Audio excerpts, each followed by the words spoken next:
this ordinance, or the amendment to the ordinance 532-C will apply the same changes to the county supervisor's salary and benefits. This won't go into effect for 30 days. It's a cost-neutral action, and so the action today is to waive the second reading and adopt the ordinance. Thank you very much.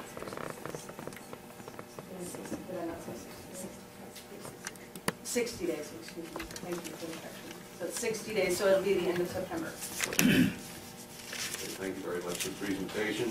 Board members have any questions or comments on the item? Does the audience have any questions or comments on the item? Mr. Smith? Is there a simple percentage formula that would increase the salaries? In other words, this is essentially to offset what the Board of Supervisors would be paying into their benefits program, as I understand that. Is there a percentage roughly for that? I'm assuming all the supervisors get the same amount of money, right?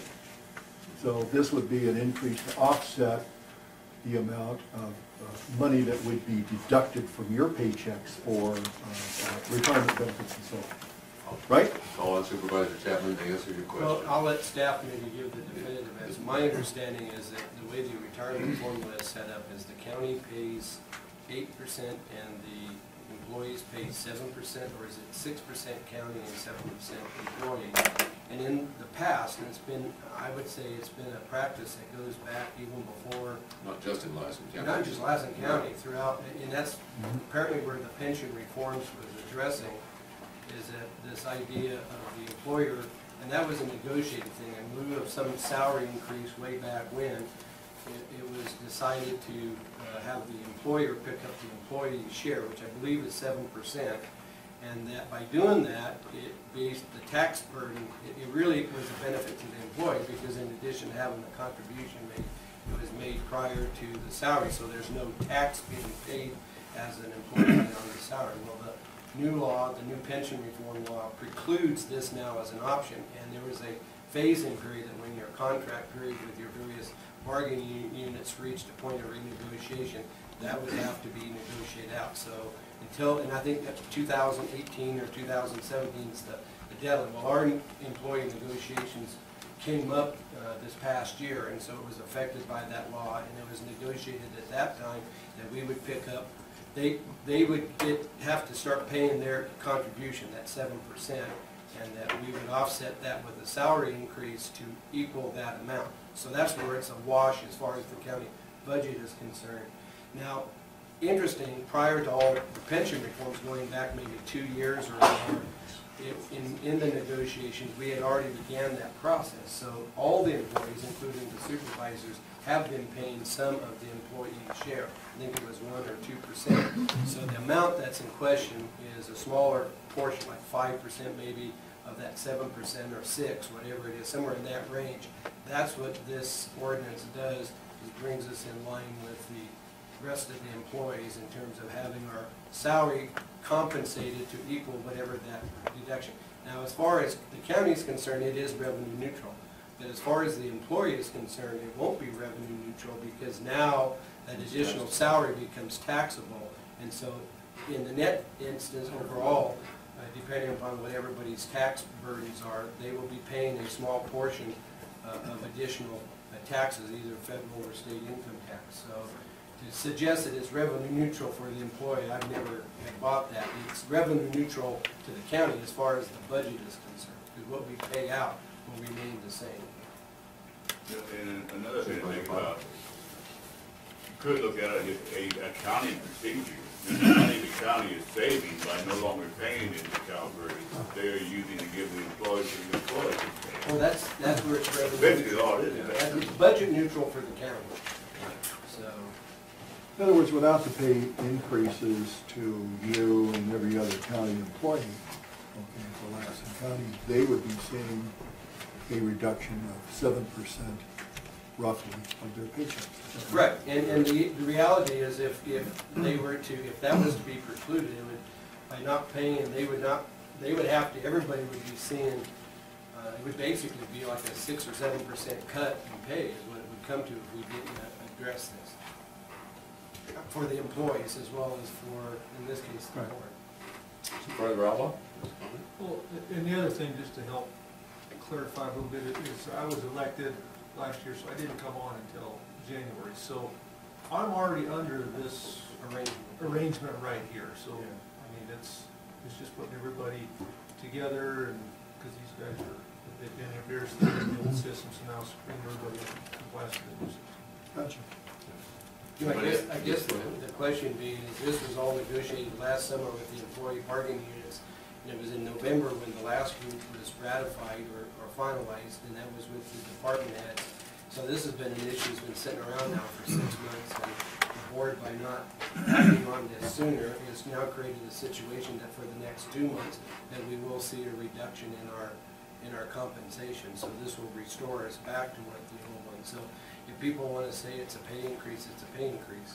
Just a question is, the benefit package, that's really not an option for employees, is it? In other words, that's almost a mandatory kind of membership, if you will. Well, with PERS, I think under PERS. Can you opt out?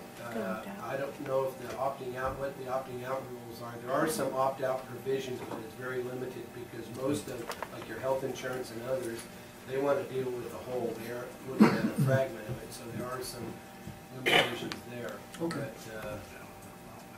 But, and I think anybody has an option. I mean, under the law, we can't raise our salary to whatever we want to decide, but there's nothing that precludes us. If somebody wants to give their entire salary back, donate it back, they have the option to do that.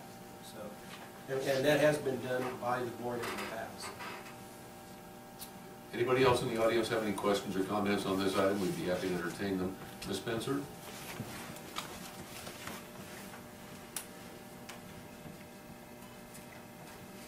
I'm sorry, I don't have any more, but I'll Okay. get you more of those, if there's enough for the board.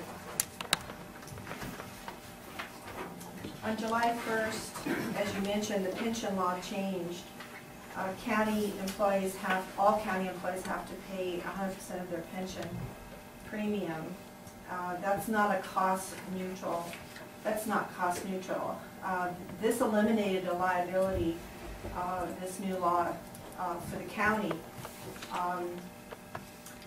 And then you decided to partially take on that liability again.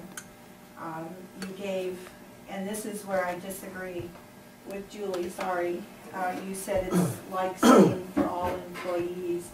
You kind of get the impression that everybody's going to get at least close to the 7%. Actually, I researched that a little bit more with personnel this morning. It depends on the bargaining unit. Exactly. Because they had negotiated a year before to have different amounts. Yeah, I read all the labor negotiations contracts. And the county employees get a 4.5 raise to cover the 7% premium. This is not cost neutral, like Mr. Chapman said. This isn't cost neutral to the employees. It depends on their bargaining unit. If the bargaining unit had negotiated to have the county pay 4%, then they got a like increase to No, that I bargaining. can appreciate labor management negotiations. That's what it came out. I'm not sure, after reading the memorandums, that the labor people knew about the 7%.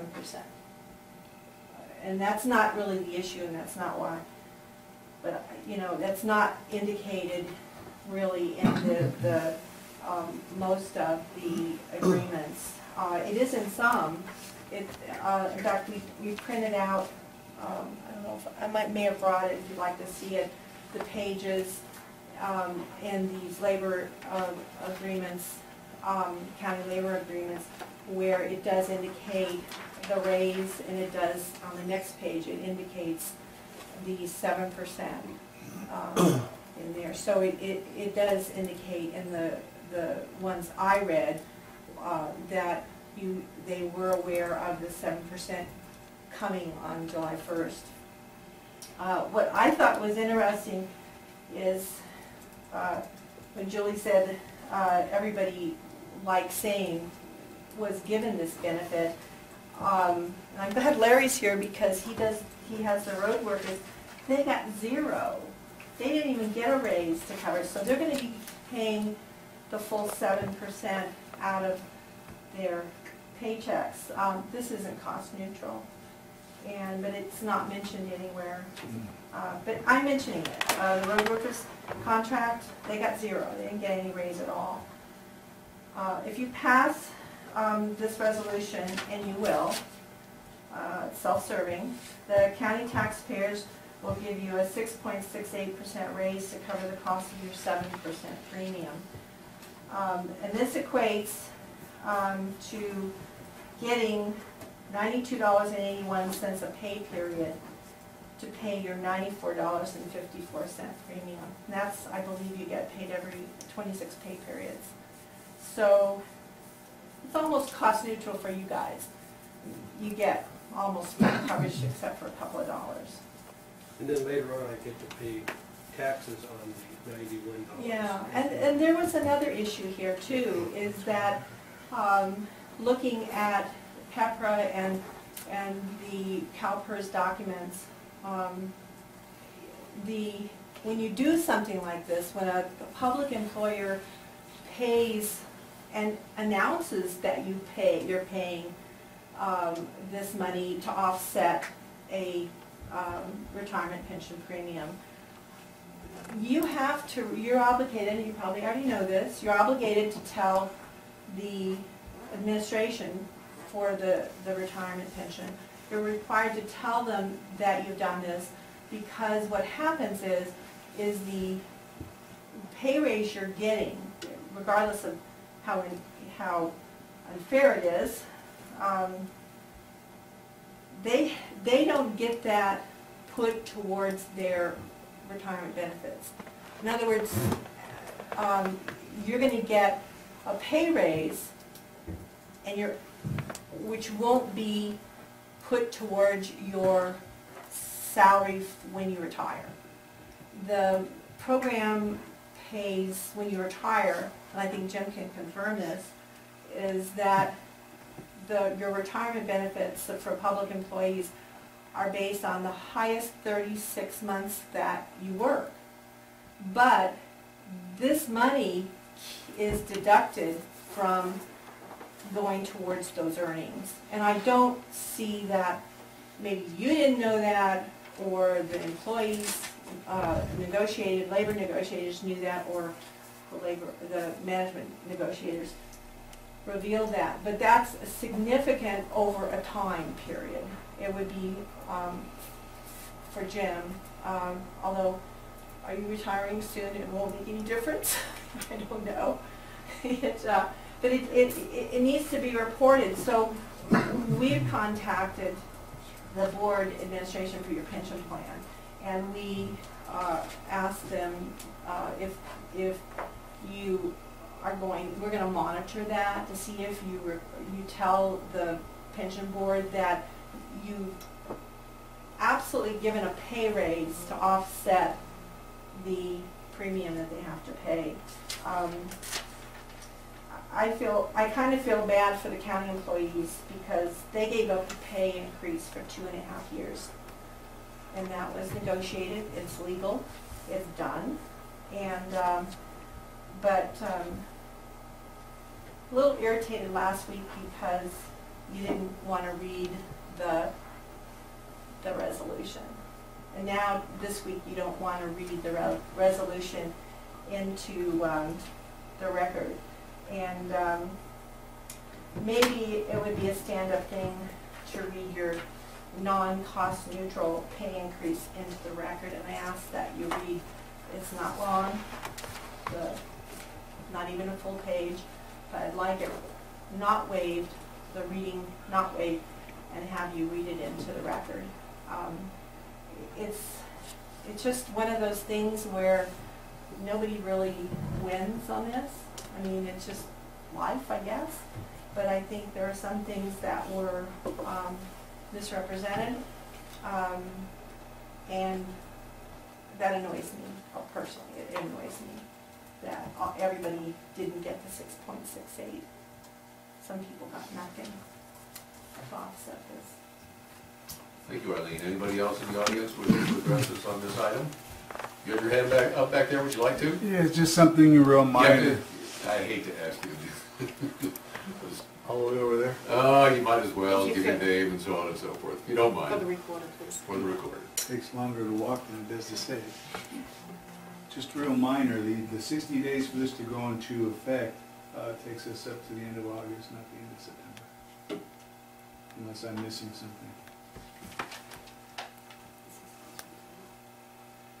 After its passage, for the expiration of 15 days, yes, according to the ordinance, it says it takes effect 60 days after its passage, and then it has to be posted in the local newspaper. Okay, so we're taking that time into account as well.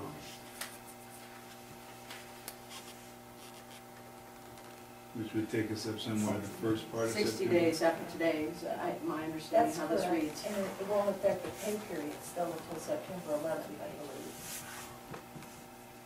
So September 11th. So it does take us up to the end of August, but it doesn't go into effect until the September 11th pay period. Got it. Thank you. Thank you. Oh, one more? Yes, sir. I'm just curious how much that 3-minute light cost. It was a gift from me personally. Oh, perfect. Thank you. Didn't cost the county a thing. Yes, you bet. For Cheryl road Douglas, workers, please. actually, you see the 1.5% salary increase as of the July 17th pay rate. All employees received a salary increase.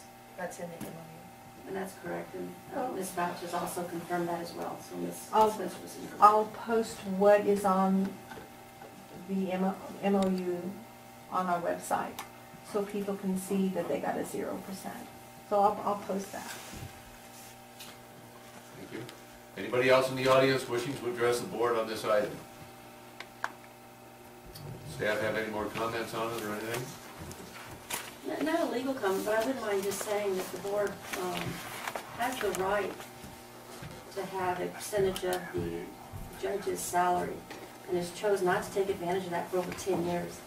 They have not seen a raise in over 10 years, and I think that should be known by the board. In fact, the Board of Supervisors is going to see a cut in their pay until this ordinance is implemented in 60 days. So I think that should be out there. Does anybody else have any comments prior to Question polling on the that board? there, just to refresh me, what would be the board's pay if we made available the 25%? $45,582, $45,482. $45,482. And what is our base pay with when we get this? adjustment done? $35,000. 35,485. Approximately $10,000 less than what you're allowed to have. Anybody else have any questions or comments prior to taking the vote on this item? Yeah, Mr. Chairman, there seems to be some confusion about waiving the reading of something that is if we're trying to hide something. Not when it's about the document, it's public. So Julie, would you read the ordinance just to, I get tired of Just a being moment. confused. Jim's got a point of order. You go ahead. And I think on this particular I'm issue, fine with because reading. there is, confusion, let's read the ordinance right here. It's very short, and, I don't need to be accused of being, trying to cover up and hide things. And I've never done it in my life, and I will never do that in my life. Supervisor Chapman, any Mr. other Chairman, comment prior point to? of order, I support Mr. Pyle's request in this respect, mainly because we have a light agenda and we don't have a lot of people stacked up waiting to be done. The practice of waiving the reading is a legislative procedure that is utilized in Congress, it's utilized in the state legislature, it's utilized in local government as a means to expedite business. We have a consent calendar, items that are considered non-controversial, items that are considered routine or ministerial. It is designed to speed up and move the meeting along.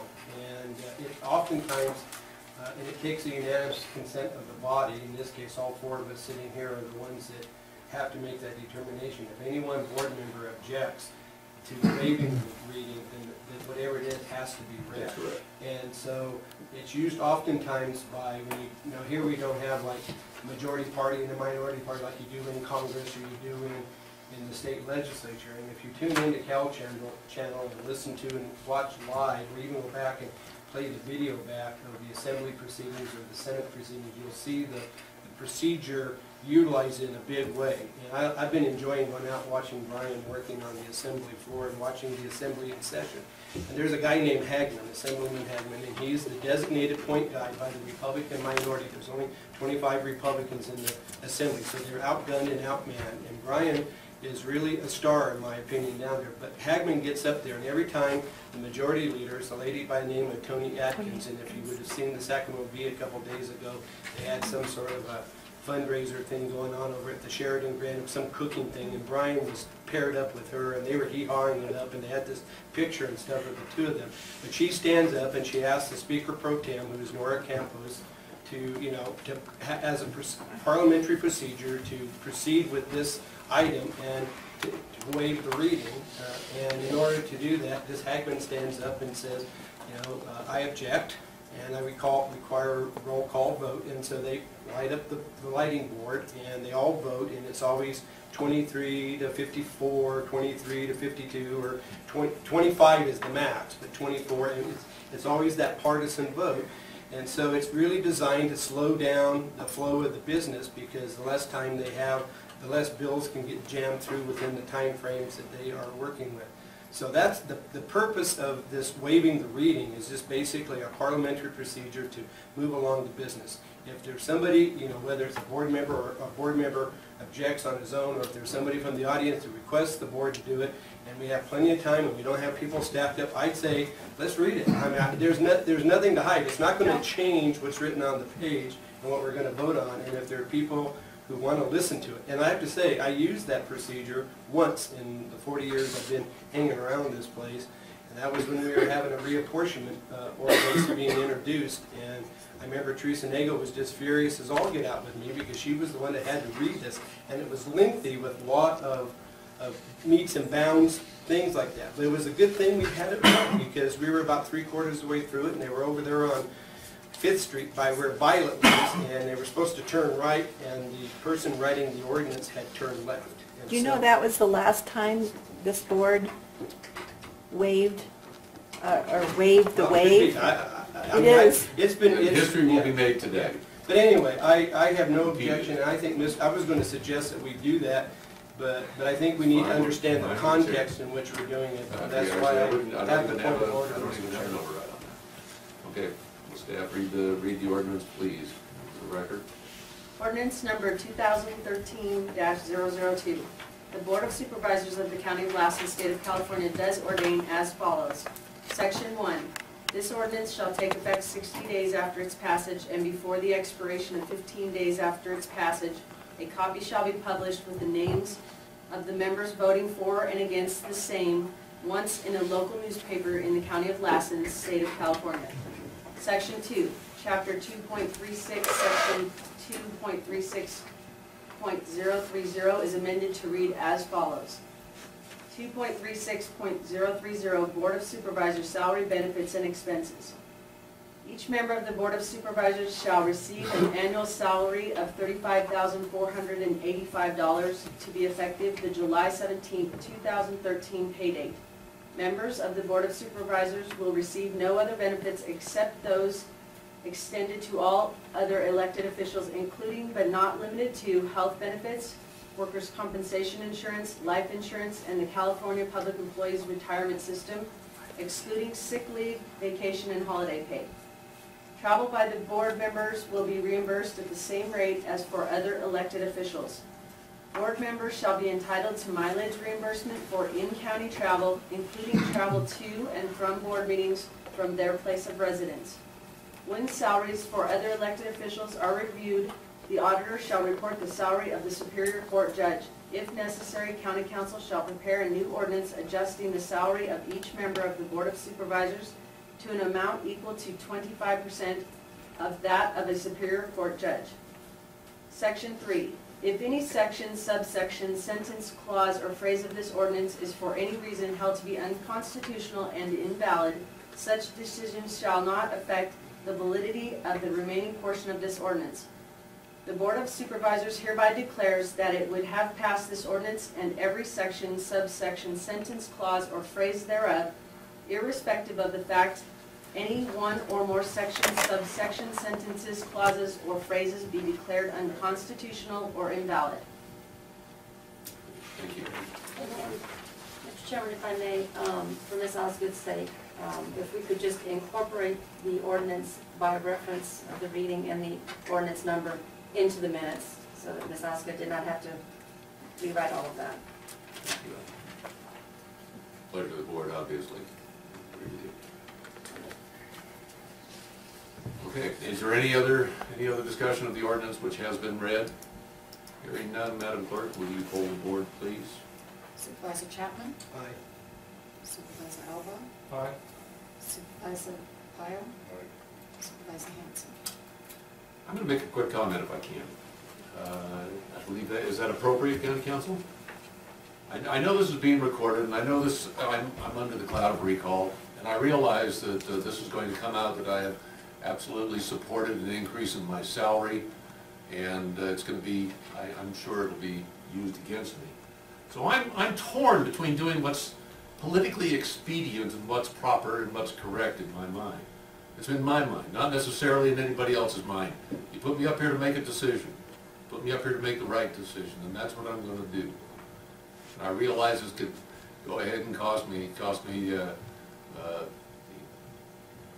don't know, the seat and recall, if you will. But I'm going to support this because I think it is the right thing to do. So I vote aye. We can go ahead and take a 5-minute break. It's past 10:25, and we've got a recess scheduled in here, so we're going to take a 5-minute recess.